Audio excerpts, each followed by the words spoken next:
আমি আমার যুবক কিশোর যুবতী কিশোরী ভাই বোনদের বলবো, সমাজ তোমাদের পক্ষে নয়, ঈমান চুরির পক্ষে।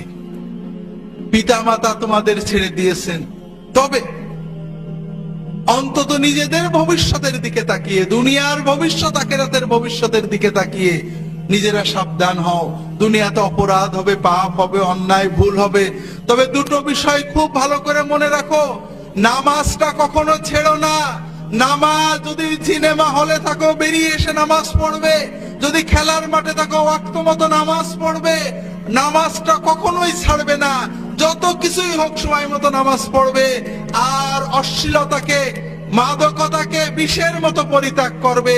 এই দুটো বিষয় যদি তুমি ঠিক রাখতে পারো, ইনশাআল্লাহ অন্যান্য ভুল ত্রুটি তওবা করবে, ভালো হবে, খারাপ হবে, এই নামাজ তোমাকে আল্লাহর পথে টিকিয়ে রাখবে।